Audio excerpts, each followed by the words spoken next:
வணக்கம். தமிழ் இலங்கை செய்திகளோடு இணைந்து கொள்ளுதான் மகளினி கமலநாதன். முதலில் தலைப்புச் செய்திகள். 156 வகையான மாத்திரைகளுக்கு தடை. உள்ளூராட்சி மன்ற தேர்தல் தொடர்பில் வெளியான அறிவிப்பு. கொழும்பு நோக்கி பயணித்த பேருந்து சாரதி திடீரென வருடம். எல்லை தாண்டி கடத்தொழிலில் ஈடுபட்ட 11 இந்திய மீனவர்கள் கைது. அரசு ஊழியர்களுக்கு சஜித் வெளியிட்டுள்ள அறிவிப்பு. தனியார் பேருந்து மோதி 2 பிள்ளைகளின் தந்தை பலி. இலங்கையில் அறிமுகமாகும் ஓட்டுநர் உரிமம். கரவட்டியில் கோர விபத்து, தாயும் 2 பிள்ளைகளும் படுகாயம். இனி வருவன விரிவான செய்திகள்.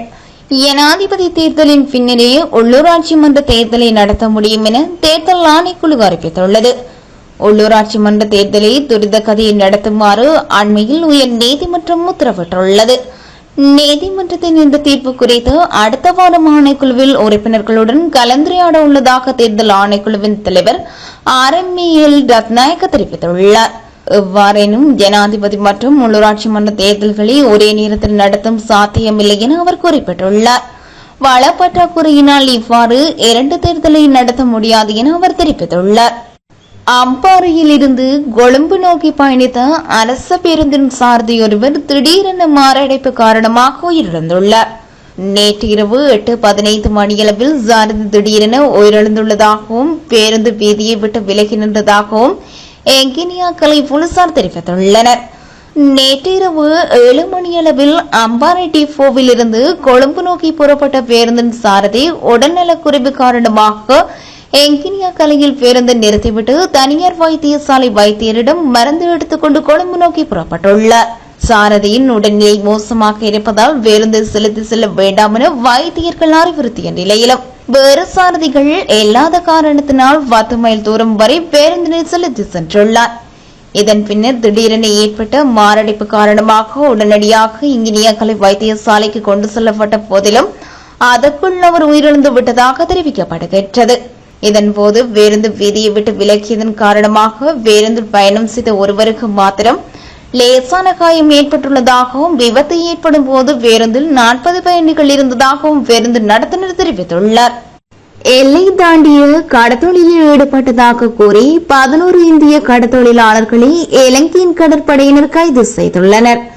இந்த சம்பவம் நேற்று அதிகாலை இடம்பெற்றுள்ளதுடன் நிலங்கி வடக்கு பருத்தித்துறை கடல் பகுதியில் வைத்தே இவர்கள் கைது செய்யப்பட்டுள்ளதாகவும் இந்திய தரப்புகள் தெரிவித்துள்ளன. இதன்போது நாகப்பட்டினத்தை சேர்ந்த 11 பேருடன் அவர்கள் பயணித்து விசைப்படகு ஒன்றும் கைப்பற்றப்பட்டுள்ளது. ஏற்கனவே கடந்த சில மாதங்களாக தமிழக கடற்தொழிலாளர்கள் தொடர்ந்தும் இலங்கை கடற்படையினரால் கைது செய்யப்படும் சம்பவங்கள் பதிவாகி வருகின்றன.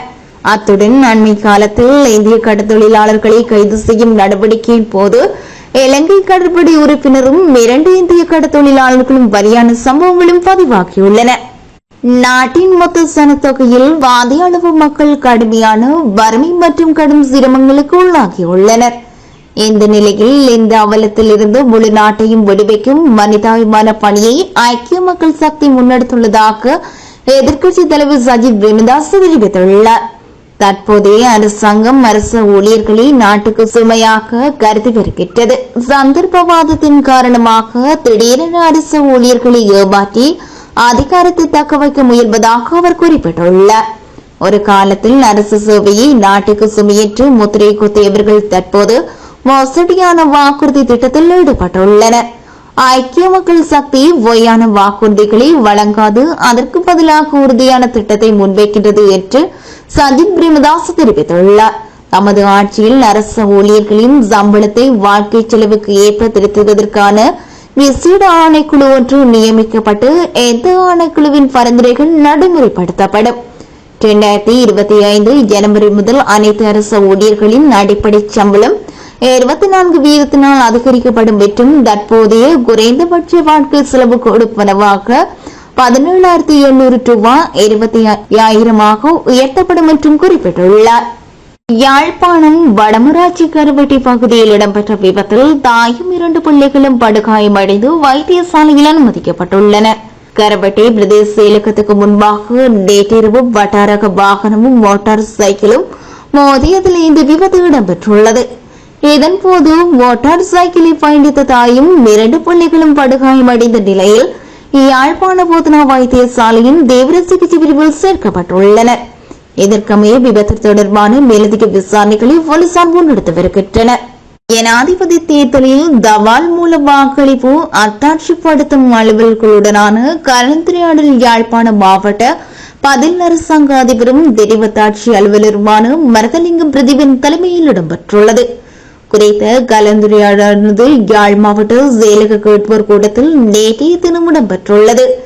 இதன்போது தலைமை உரையாற்றிய தெரிவத்தாட்சி அலுவலர்கள் அவர்கள் எதிர்வரும் செப்டம்பர் மாதம் 4ஆம் தேதி போலீஸ் மாவட்ட செயலகம் மற்றும் மாவட்ட தேர்தல்கள் அலுவலகத்தில் கடமையாற்றுவோர்களுக்கும் 5 மற்றும் 6ஆம் தேதிகளில் பிற அரசு நிறுவனங்களில் கடமையாற்றுவோர்களுக்கும் மற்றும் பாதுகாப்பு படையினருக்கும் தபால் மூலம் வாக்களிப்பு நடைபெற உள்ளதாகவும் தபால் மூலம் வாக்களிப்பு கடமைக்காக நியமிக்கப்பட்ட அத்தாட்சிப்படுத்தும் அலுவலர்கள் தபால் மூல வாக்களிப்பினை ஒவ்வொரு வாக்களிப்பு நிலையங்கள் போலவே செயற்பட்டு இட ஒழுங்கமைப்பு முகவர்களுக்குரிய ஏற்பாடுகள் போன்றவற்றை முறையாக நடைமுறைப்படுத்த தேர்தல் கடமைகளை ஒருங்கிணைந்து தேர்தல் சுமூகமாகவும் நீதியாகவும் நடைபெற ஒத்துழைப்பு நல்குமாறு கேட்டுக் கொண்டுள்ளனர். நடைபெறவுள்ள ஜனாதிபதி தேர்தலில் யார் வெற்றி பெறுவார்கள் என்பதை ஊகிக்க முடியாத நிலையில் அரசியல் தலைமைகள் குழப்பி வருகின்றன.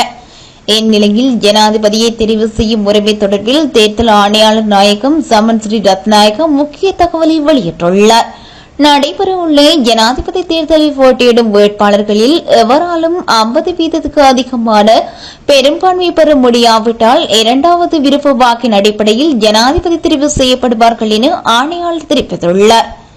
நாட்டின் பெரும்பாலான பகுதிகளில் இன்று பிற்பகல் 1 மணிக்கு பின்னர் மழை அல்லது இடியுடன் கூடிய மழை வீழ்ச்சி பதிவாகக்கூடும் என வளிமண்டலவியல் திணைக்களம் தெரிவித்துள்ளது. வளிமண்டலவியல் திணைக்களம் விடுத்துள்ள அறிக்கையில் இந்த விடயம் குறிப்பிடப்பட்டுள்ளது. இதன்படி மேல் ஜப்டகமுவ மத்திய மற்றும் கிழக்கு மாகாணங்களின் சில இடங்களில் 75 மில்லிமீட்டர் அளவில் மழை பெய்யக்கூடும் எனவும் வளிமண்டலவியல் திணைக்களம் தெரிவித்துள்ளது. அத்துடன் வடக்கு வடமத்திய மற்றும் கிழக்கு மாகாணங்களிலும் அவ்வப்போது மழை பெய்யக்கூடும் எனவும் வளிமண்டலவியல் திணைக்களம் தெரிவித்துள்ளது. தனிநபர்கள் வரி அதிகாரிகளைப் போல ஆள்மாறாட்டம் செய்யும் மோசடி நடவடிக்கைகள் அதிகரித்து வருவது குறித்து உள்நாட்டு இறைவரி திணைக்களம் பொதுமக்களுக்கு எச்சரிக்கை விடுத்துள்ளது. கொழும்பு, வானாந்துறை, நீர்கொழும்பு, வெண்ணம்பூ மற்றும் மெனுவான்கொடி உள்ளிட்ட பல்வேறு பிரதேசங்களில் இந்த மோசடிகள் பதிவாகியுள்ளன. இந்நிலையில் உள்நாட்டு இறைவரி ஆணையாளர் நாயகம் என்ற பெயரில் இலங்கை வங்கி அல்லது மக்கள் வங்கியின் கணக்குகளில் நேரடியாக பணம் செலுத்துமாறு வரி செலுத்துவோருக்கு ஆலோசனை வழங்குவதற்கு மட்டுமே சட்டபூர்வமான உள்நாட்டு இறைவரி அதிகாரிகள் பொதுமக்கள் மத்தியில் வருகை தருவார்கள் என்றும் அவர்கள் ஒருபோதும் பணத்தையோ காசோலைகளையோ சேகரிக்க மாட்டார்கள் என்றும் திணைக்களம் வலியுறுத்தியுள்ளது. எனவே வரி அதிகாரி என்று கோரிக்கொண்டு வனம் அல்லது காசோலைகளை கோரினால் தயவு செய்து இண வேண்டாம் எனவும் அதற்கு பதிலாக உடனடியாக அருகிலுள்ள போலீஸ் நிலையத்துக்கு சம்பவம் குறித்து முறையிடுமாறும் உள்நாட்டு இறைவரி திணைக்களம் பொதுமக்களிடம் வலியுறுத்தியுள்ளது. ஜனாதிபதி தேர்தலில் வெற்றி பெற்ற பின்னர் சர்வதேச நாணய நிதியத்துடனான உடன்படிக்கையில் மாற்றங்களை மேற்கொள்வேன் என ஐக்கிய மக்கள் சக்தியின் தலைவரும் அக்கட்சியின் ஜனாதிபதி வேட்பாளருமான சஜித் பிரேமதாச மீண்டும் தெரிவித்துள்ளார். பிரச்சார கூட்டம் ஒன்றில் கருத்து தெரிவிக்கும் போதே அவர் இவ்வாறு குறிப்பிட்டுள்ளார். சர்வதேச நாணய நிதியத்துடன் இலங்கை இப்போது கொண்டிருக்கும் உடன்படிக்கை பொருளாதார வளர்ச்சி குறித்து கவனம் செலுத்தவில்லை. அரச கடன் போக்கு தகுதன்மை குறித்து மாத்திரம் கவனம் செலுத்தக்கூடாது. வர்த்தகத்தின் ஏனைய விடயங்கள் குறித்தும் கவனம் செலுத்த வேண்டும் என்று சஜித் சுட்டிக்காட்டியுள்ளார். இலங்கை அரசும் சர்வதேச நாணய நிதியமும் 2029ஆம் ஆண்டில் 3.1 பொருளாதார வளர்ச்சி என்பதையே பொதுக் கொள்கையாக கொண்டுள்ளது. இது போதுமானதல்ல. 2029ஆம் ஆண்டுக்கான உலகின் 3.1% பொருளாதார வளர்ச்சி உண்மையில் மந்த நிலையிலே. அதனால் ஐக்கிய மக்கள் சக்தி சர்வதேச நாணய நிதியத்துடனான உடன்படிக்கையை மாற்றியமைக்கும் என்றும் தெரிவித்துள்ளார். 2024ஆம் ஆண்டு ஜனாதிபதி தேர்தலில் கிளிநொச்சி மாவட்டத்தில் அஞ்சல் வாக்குச்சீட்டுகளை புதையிடும் குழு உத்தியோகத்தர்களுடனான கலந்துரையாடல் ஒன்று நடைபெற்றுள்ளது. குறித்த கலந்துரையாடலானது நேற்றைய தினம் கிளிநொச்சி மாவட்ட செயலக மாநாட்டு மண்டபத்தில் இடம்பெற்றுள்ளது. இதன்போது கிளிநொச்சி மாவட்ட உதவி தேர்தல் ஆணையாளர் அமல்ராஜ் ஜனாதிபதி தேர்தல் தபால் மூல வாக்களிப்பு கடமைகளில் ஈடுபடும் உத்தியோகத்தர்களுடனான கடமை மற்றும் பொறுப்புகள் தொடர்பாக விளக்கம் அளித்துள்ளார். எத்துடன் இனிதே தமிழ் எஃப்எம்மின் இலங்கை செய்திகள் நிறைவடைகின்றன.